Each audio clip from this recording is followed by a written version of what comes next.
And hello, car lovers. Welcome to the CNC Auto Show, and I am Aaron Clemens. I'm John Ryan. And we are both here because we would like to share information about your car, truck, or SUV with you. And our goal is to find ways to make it safer, more dependable, and make it last longer for less money. And I promise you, you take care of today's vehicles, they will last longer. They will be safe. They will be dependable. We're taking your phone calls at 706-863-5800. That's on Saturday mornings, 8:05 to 10 Eastern Time. You can also watch us live on Facebook at that same time at CNC Auto Show, and you can watch past shows on YouTube channel. You can do that anytime.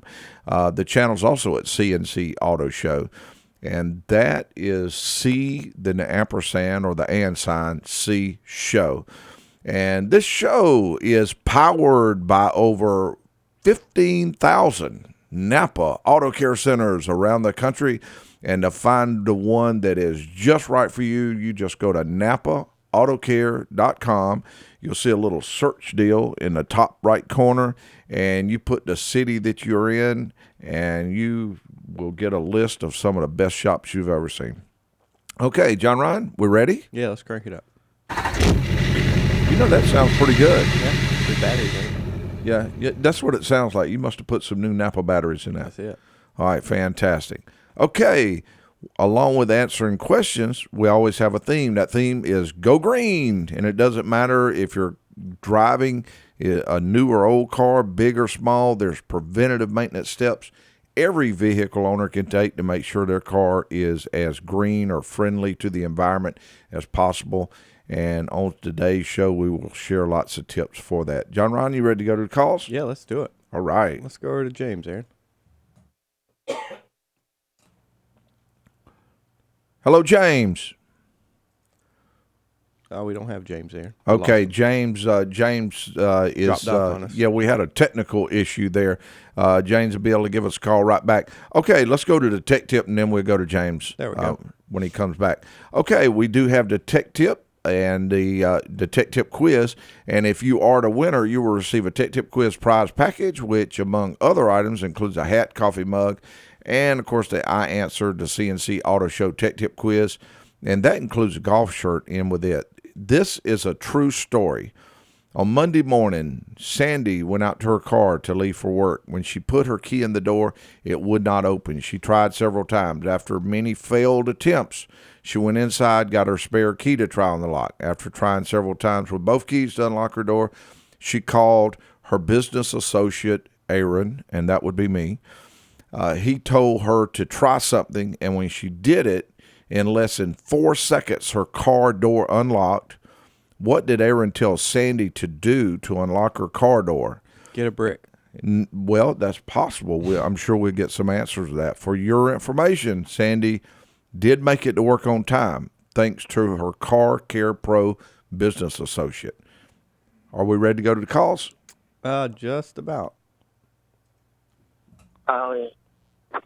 Okay, welcome to the CNC Auto Show. All right. Yeah, we still having a few little quick issues with the phones, but we'll get those straightened out shortly. Okay, we will go ahead. I will mention one thing while the phones are lighting up there, and they'll be taking those calls down. I'll mention some of the things that we wanted to mention having to do with the Detroit Car Show. Mm-hmm. They're debuting a lot of the 2018 cars. And one of the things that they mention is that the 2018 Ford F-150 brings some segment features to the full-size pickup category. First is an available emergency autonomous braking function with pedestrian detection. Now, of course, that's of course the autonomous braking has been around for a while now. It has. Car stops in front of you really quick, and the car will takes over, yeah. stop for you. Mm-hmm. Now, this one will have pedestrian detection. And also optional is the adaptive cruise control, which I love that feature. Yeah, I do you too. lock it in on the car in front of you, and boom, you just cruise right along. Right behind him. All right, we're ready to go to the calls? Yeah, let's try this out. Let's go over to Lee. Sounds good. Thanks for joining the show, Lee. Oh, how are you this morning? We are just right. We appreciate the phone call, and what can we help you with? wanted to, I had a couple of things. One is I wanted to answer the tech tip. You sound confident. You're not just going to try to answer it. You said you were going to answer the tech tip quiz. Yeah. All right, we are ready. Okay. And what is the answer, Lee? The lock on a car was frozen from the weather, Uh-huh. and he told her to go spray something on it, hot water or whatever. You're very, very close. Is he literally warm? He is warm, very warm. Well, it was something warm that they released it. Yeah, and you're so close. But there was one other thing. She wasn't near any water. She didn't have she would have had to go back inside. She didn't even have to go inside. Yeah. Yeah, she didn't have to go inside her house or anything. Mm-hmm. Yeah. Well, she probably hairspray or something. Well, you're getting really close. Yeah. All right, now you had something else. What else did you have? I wanted to check. I got a 2001 Ford pickup, and one mechanic said it needed timing belt. It may have two. I'm not sure, but it still runs. But it skips along some, you know. So do those things just stretch sometime before they jump timing or what? Lee, let's be sure what kind of engine we're talking about. What type vehicle? 01 Ford what? Yeah, it's a F-150. Okay, so it's F-150. So it has one of two, well, really three engines. Is it a V8 or a V6? It's a V8. I'm sorry about all that. Yeah, No, that's fine. There's two engines. Medium-sized V8. So either a 4.6 or a 5.4, regardless, the same engine. Yeah. It does have timing chains. Timing, it does? Yeah, chains. Now, the guides can wear out and cause different issues and whatnot. But when you mentioned that it's misfiring and stuff, I would make absolutely sure that it is a timing chain issue, because I would say 9 to 10, it would be a coil pack or something along those lines. Those trucks are kind of notorious for ignition system breakdown. No doubt they have timing chain issues, but typically you hear like a very loud rattling in the engine.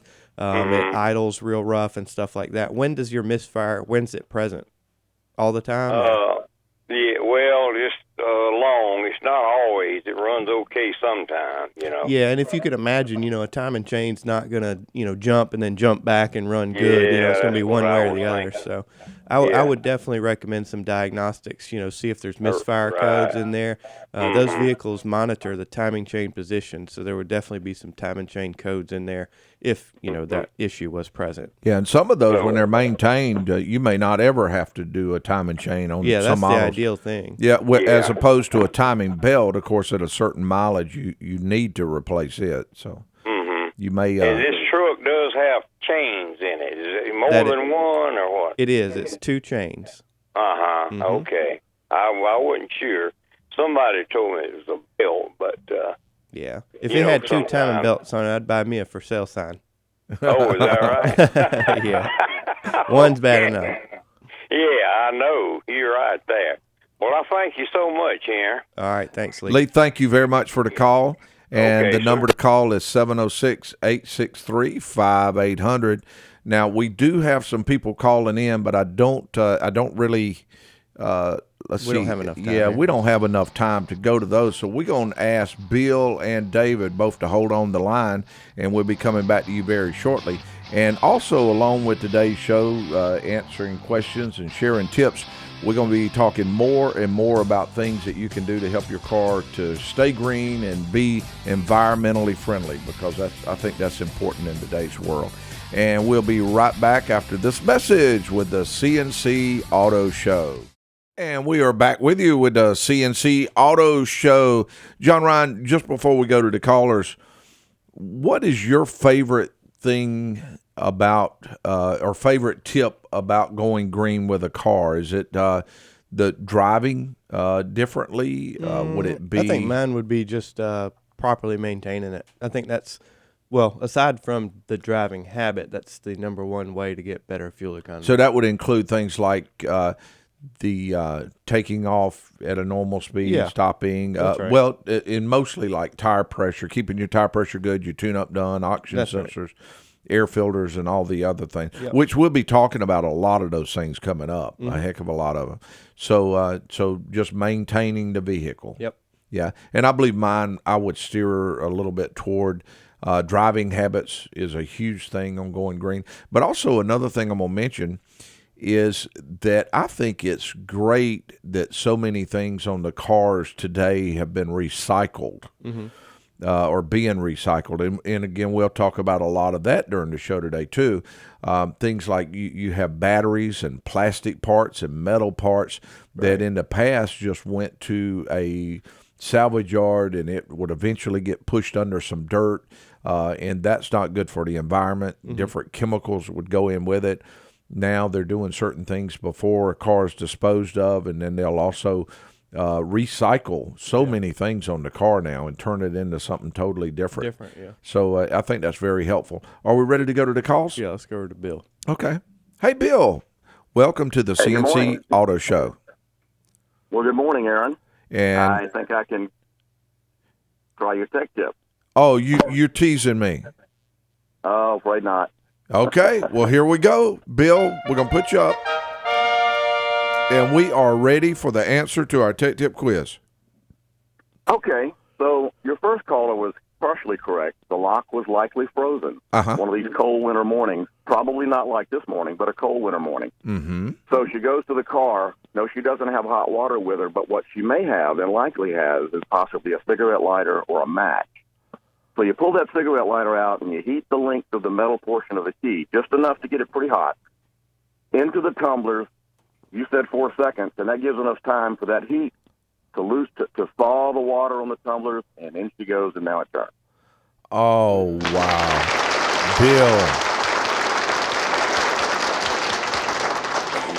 Bill, you are absolutely right. The temperature was well below freezing on Monday morning. And Aaron told Sandy to get a lighter or match, just like you said, and heat up the key and let it sit in there for a few seconds, and then attempt to unlock it again. And when Sandy did this, boom, her car just immediately unlocked, and she was able to get to work on time. Awesome. Very good. My dad taught me that trick many years ago. Oh, fantastic. Well, Bill, you are a winner. And if you stay on the line, they'll be able to hook you up with all the prizes that you have, which will be a prize package, Tech Tip Quiz package, which includes a hat or a coffee mug, and the I Answered the Tech Tip Quiz golf shirt, and congratulations. Thank you so much. And thank you very much.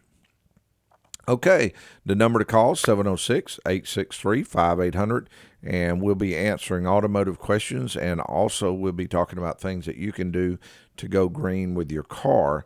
And some of the things that we like to talk about has to do with, we mentioned driving habits. That is a huge part of it. And we have also mentioned what that can do. That can improve your fuel mileage a huge amount. Oh, yeah, and big that would time. include just taking off at a normal speed, not accelerating really heavy or too heavy, and then decelerating at a time to where you can slow down a little bit before you come to the stop sign, and Right. doing things like that. If I'm not mistaken, that can save up to 33%. Now, another thing that people don't mention very often as far as ways to save fuel has to do with engine oil. Oh, yeah, different viscosities. Yeah, that's made a big difference over the years. At one time, people were, most cars were using like 20W50 many, many years ago. Yeah. Very thick oil. And if you were to take an egg beater and put it down in a liquid, and that liquid syrup was or like something like that. 20 weight or 50 weight, and you try to turn that egg beater, it would be much more difficult to turn than as if it was over in a fluid that was more like 5 weight. Right, yep. Or 0. And so that's the theory behind so many cars now. But also the thinner weight oil helps in another way also, is that when a vehicle, the passageways are very small now. Yeah, tiny. And they also determined that a lot of an engine's wear occurs when you very first start up the engine because the oil is not on these moving parts at the top of the engine yet. Right. And so by having thinner oil, you crank the car and that thinner oil gets up to the critical Much parts of the quicker, engine or the moving parts of the engine that much faster, starts lubricating, and that's less engine wear. And boom, the engine will last much longer. Yeah, for sure. And not to mention be more efficient and get better gas mileage. Mm-hmm. And with the oil flowing better, it also transfers the heat away from the critical moving parts of the engine that much faster also. Yep. So there's a lot of good steps. Okay, we're going to take a real quick email that we had. We got this one in, come in today. Dan says that my Jeep is overheating. I found a bad heater valve and replaced it, refilled it with coolant. It's still overheating. He said the remote coolant reservoir depletes quickly, but no evidence of fuel leaks. Fans kick on, fuses are good. It's a 92 Jeep Cherokee Laredo. And evidently he's missing coolant is what you're saying? Yeah. No, he said that it was leaking coolant, and he refilled and he replaced the valve. But what'd you say about the coolant in the jugs depleting? Yeah, he talked like the coolant jug is going down. Okay, so if it's leaking and he's not seeing it, and seems like the cooling system's operating properly, the fans are seeing the temperature rise, they're coming on, trying to cool it down. There's 2 or 3 things it could be, simply, depending on what the test, would reveal.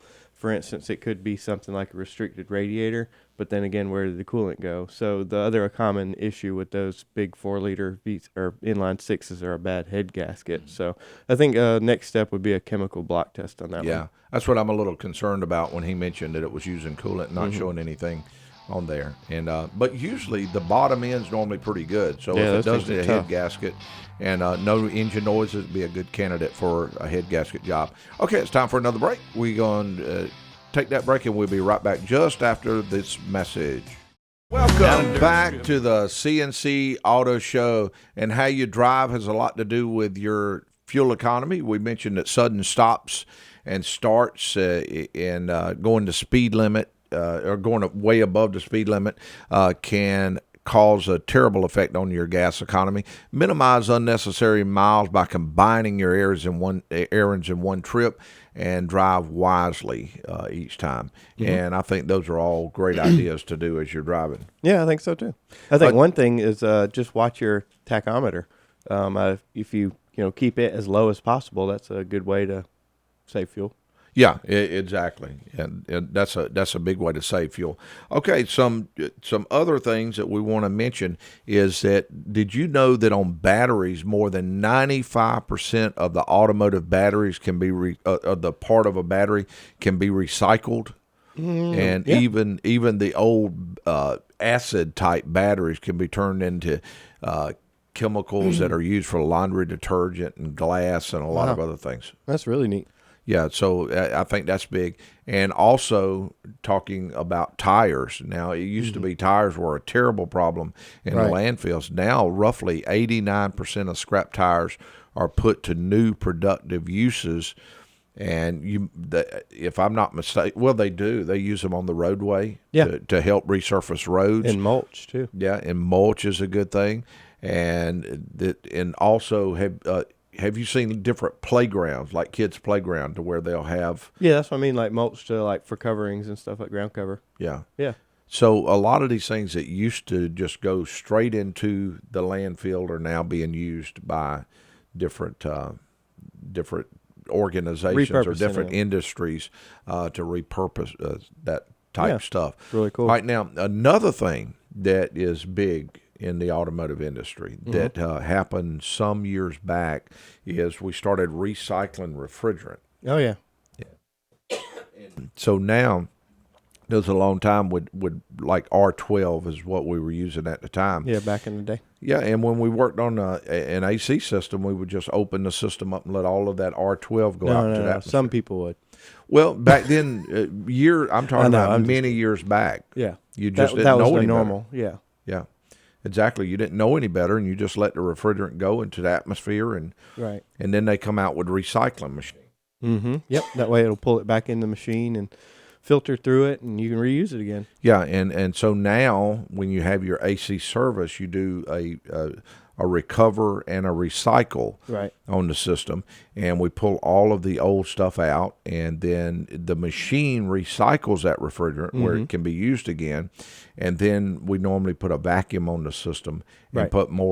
put the right amount back Yeah, in. of course, it uses the recover or recycle cylinder, and then we also have a cylinder on there for new refrigerant. That way, if it's a system that's low, it'll actually go back through the machine through your car, so it's weighted that way. Yeah. It's really neat. And that has been a real big thing in the industry, and they come out with different refrigerants than they did now. Yeah. And years back they had the R12. Then they went to the 134A Right. refrigerant, which is less corrosive to the environment. And so now they come out. There's a newer refrigerant on cars now that some cars use. I find it mostly on Chryslers. Yeah, that's the majority of it. Right Some now. European cars have it also, is the 1234 That's right. refrigerant. They really went far out and tried to find a funny name for that one, didn't they? Yeah. Now the real drawback to that refrigerant is that it's very expensive. Oh yeah, very expensive. Yeah. I think the average car is about $800 to charge up. Yes, and one of the reasons that it's also is you have to have completely different equipment to be able to do it. Not everybody has that equipment to do the newer type refrigerant. Right, and it's so different that you can't retrofit an old machine to the new. It simply has to be a brand new machine with different valves, different weight system, and everything. And there's other different refrigerants that they were talking about using in cars, but some of them they determined to be flammable. Like propane? Yeah, propane. They had talked about propane at one time. Now, of course, the amount is so small till as far as flammable, Yeah. it can't be very, very Well, I think the terrible. idea is it's just flammable. That's all Yeah. they have to hear.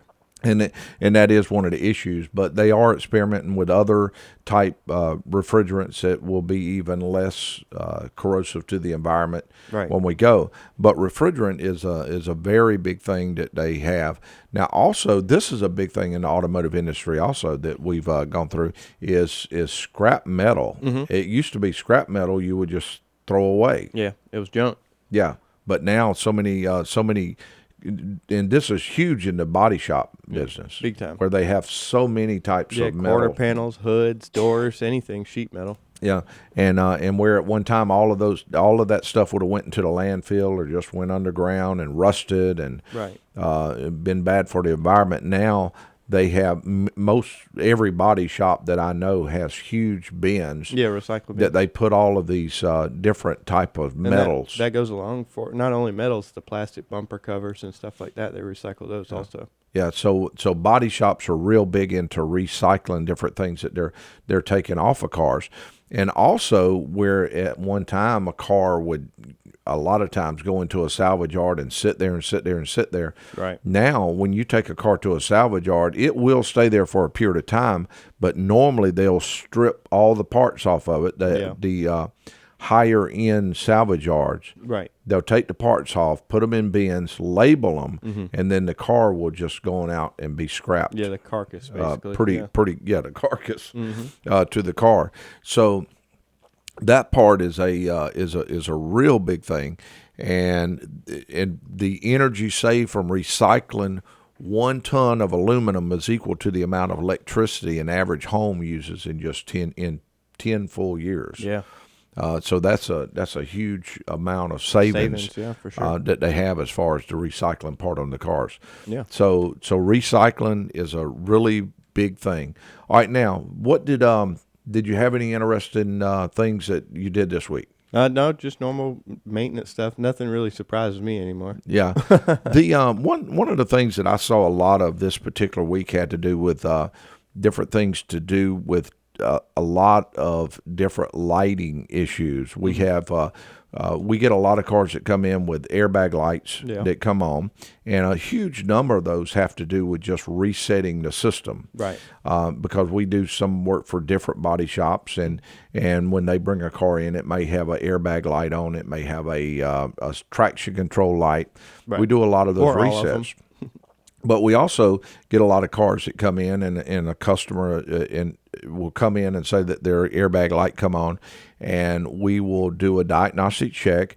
And the airbag system is very much like the drivability system is. It has trouble codes stored in it. When that light comes on, that means there's a trouble code stored in there. And we go in, we find the trouble code, and then we go to a chart. Most importantly is it does not work when that light's on. Yes. Yeah, and a lot of people think that when the airbag light comes on, they say, well, that's it might blow up. Yeah, I'm worried that my airbag might go off as I'm driving down the road because it's got a problem. Right. It's not it is letting you know you have a problem, but the main thing it's letting you know is that it's disabled. That's right. Yep. And really it's I'm not going to say impossible, but it's close to impossible that the airbag would go off accidentally while that light is on. Right, yeah. Because it would, with it disabled like that. Now, what we do when that airbag light is on, we do very similar to what we do with a drivability type issue. We will check for trouble codes on the car. We will find out what code is stored. Right. We will, and let's say that it said it was a code for a clock spring. And the clock spring is inside the steering wheel, and we would go to the base of the steering column and check the resistance of that clock spring down at the base of the steering column, and then we would be able to call the customer and say, we ran the test. Your clock spring is bad. And to verify that repair, we could put a airbag simulator in the other side of it, the actual vehicle harness side. Yeah, and make the vehicle or make the computer think that we put one in there. Think that we repaired it, right? Yeah, and if we do that, then the computer looks at it and says, well, yeah, now everything's good, and then it'll let us reset the light. And a lot of times it may not reset the light, but it'll give you a different resistance value on the data stream of the computer. For instance, if it says 1K ohm or something like that, it may change the resistance. That way, at least you know the integrity of the wiring's good. And not all, a lot of times if your airbag light comes on now, there's a lot of people that do quick scans at no charge. Not many of those quick scan units will check things like airbags, ABS, none a lot of the other body of, control functions that you have on a car. So on those, normally you would have to take it to someone. And if you take the vehicle in to have something like an airbag light or an ABS light, ask the company who's working on the vehicle if they're prepared to work on that system on that particular type car, because many times they may or may not have all the equipment that it takes to do that. Right. Okay, we're going to need to take a real quick break. When we return, we'll talk about some things that you can do to keep your car green and environmentally friendly. We are back with you with the CNC Auto Show, and one of the going green tips that we have today has to do with maintaining the cooling system in your car. You know, a lot of people think that if you riding down the road and let's say it's wintertime, right, and you look down and you see where your gauge is riding near the cold mark most of the time, sometimes people think that's good. Right, but it's not. But in reality, that can be very bad. Because it will gum up your engine, right? And it gets worse emissions than before, and you're using more fuel. I've got a confession. What? I've had a stuck open thermostat for like 2 months. Oh no! And I'm too lazy to change it. Yeah, well, you need to you're gonna need to get out there and do that and get that done. Especially being a diesel, I can probably drive 20 miles in it. I won't even have heat. Have you noticed any difference in your fuel mileage? I kid you not, I have. It is absolutely horrible. Yeah. It really is. Mention why the fuel mileage is worse on a car when the thermostat does not let the engine heat up to the proper temperature. Well, I mean, the number one reason is, of course, a colder engine requires more fuel to run. So the vehicle's computer is looking at, say, a coolant temperature of 100 degrees or 120, and it mixes the fuel completely different than if it was at the optimal, as far as engine temperature, say 210 or so, where the fuel can actually be mixed ideally 14.7 to 1, stoichiometric so that it runs absolutely perfect. Then the O2 switch it from there.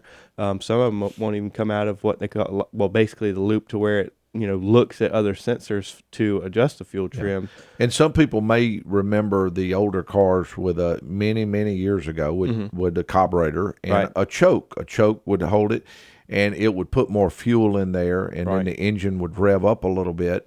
In doing that, it's because the colder engine is just less efficient. That's right. It don't the fuel don't atomize as well. Combustion does not take place as well, and you have all these issues of trying to run a cold engine. So they do all that to make it run well while it's cold. Right, and two, like you were talking about older vehicles. So take an old farm tractor. It takes forever to get one running and cranked up when it's cold. That's why they leave them running, all week long or whatever it may be, so that it runs, at optimal temperature. It's actually warmed up. It's getting good fuel economy. It can run at peak power basically all day long. Yeah, and in effect, what the computer is looking at is it's looking at this temperature to where once it gets up to that certain point, it says, well, now I'm gonna go into a leaner mode, right? And I'm gonna idle the engine down just a hair because we now have a warm engine. What would you say the time frame of most engines do that in now? Oh, as far as today's vehicles, with the thermostats that are monitored. Yeah, and everything? as far as how fast do you think one would start? As far as like textbook answer, I don't know the specific time, but I would say within 3 to 5 minutes. That's what I'm gonna say, and on some vehicles even faster than that. Even faster than that, depending on what type cooling system it has, especially if it has electric water pump also. They can actually heat it up even faster. But again, they're doing that for really two reasons. I would say probably the most common thing would be, creature comfort, I guess, get you heat as fast as possible. The second thing would be emissions. The hotter engine is going to run more efficient, cleaner, not more cleaner, but cleaner, and just that much quicker. And there's a good side effect to that. Is it used to be if you were pulling, let's say you got in your vehicle in the morning and you jumped in it, you cranked it up, you would go miles before you had warm air. Oh yeah, no doubt. Now. Say you pull out of your driveway, the average neighborhood, you're going to have heat by the time you hit, the main road. Yeah, and so it's more comfortable, but also the number one part of the whole deal. However, my truck in its current condition does not work that way. So you don't get any. I heat can at literally all. make it to work before it starts building heat. Okay. A couple other quick things I wanted to mention while we were going at the show that I thought that was very interesting. Oh, he's putting glasses on. Yeah, I wanted to get a chance to look at this. Do you know what city the lowest average gas prices are? Oh, lowest. Oh, I don't know. We have some pretty good gas prices right now in Georgia. Okay, the lowest gas prices are in Tulsa, Oklahoma. Okay. And then second would be Lubbock, Texas, Corpus Christi, Laredo, and San Antonio. Wow. So around in that area, they have some of the lowest prices. Is that where Rice Krispie treats are made? Evidently. And the highest prices. That would be Los Angeles. Yeah. Long Beach, California, San Jose, Fremont, California, San Francisco, and Chicago. Wow. Yeah, all the lowest maintenance on cars, lowest auto maintenance cost. This one will surprise you. I wouldn't even know where to guess, to be honest with you. Buffalo. Is this annually or what? Yes. Buffalo, New York. And then also Toledo, Ohio, worst Riverside, California, San Bernardino. California has all of these spots all taken up. Wow. As far as doing all these things. Okay, we'll be talking in the next show that we have. We'll be talking about more things to do with going green, but also we got a lot more neat stuff coming on that will have to do with the Detroit Car Show that they had. And there was a That's lot where of, they debuted the 18s? Yeah, that was well, actually, they had the car show, and there was a lot of neat things. Now, I'm going to give you an idea of some of the things that they talked about. You'll be able to stay connected with the 2018 F-150s available with 4G Lite LTE data connection and ability to create a wireless hotspot for up to 10 Wi-Fi devices. Wow, that's amazing. It's in the truck. So that's just proof of what we say. They are rolling computers. Yeah, and it's exactly, and it's infotainment, and it's actually going to be the central computer for a lot of other areas because your Wi-Fi connection will come in. The infotainment system will utilize Ford Sync 3 interface with Apple CarPlay and Android Auto support. How about that? And do you want to touch base on that question or comment we had on Facebook? Yeah, we do have a comment. Let's see here. We will read actually, it's a question on Facebook that we had. The name looks familiar. Yes, it does. Tell us the difference between a solid light and a flashing light on the dashboard. Now that would be, I'm not sure if that's meant for a check engine light. Yeah, I'm sure it is. But it could pertain to other lights also, because some lights tend to flash in order to get your opinion, get your attention. Yeah, and some also are almost a smart flashing light. But let's start with the beginning. So if a check engine light is on solid, that means there's a problem that the computer just doesn't agree with. It plugs in basically a memory of its own and keeps on going down the road. If it's flashing, that's basically its way of telling you to, really take caution that the vehicle is misfiring and you can be doing damage to the catalytic converter. If it could reach out and slap you or turn the car off, it probably would. That's what it's trying to tell you. There are other lights, like you said, that are flashing. For instance, like airbag lights, they can flash to get your attention, because of course that's a safety item, so they want to make you aware of it.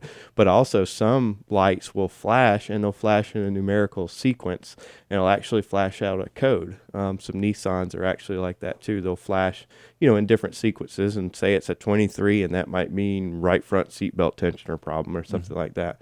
So there is a difference between a solid light and a flashing light, so that's a good tip. Okay, so the flashing lights are mainly to get your opinion a lot more as you're, or get your attention. Yeah.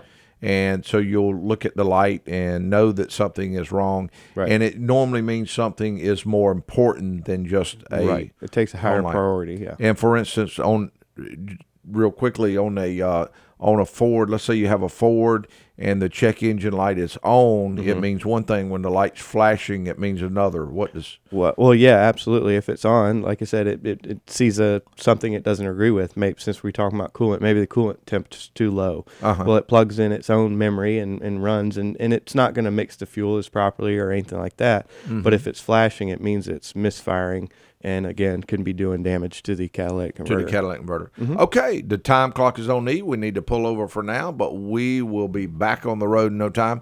I'm Aaron Clements with co-host John Ryan Mooney, and our show producers are Zach Llewellyn, Bo Roberts, Cowboy Frito, and Dominic Frito, better known as Cowboy, and Sandy Klein. And we would all like to say thank you to all of you that tuned in, logged in, and especially all of you that called in to ride with us on the CNC Auto Show. Wait right here. We'll stop back by to pick you up for another show really soon.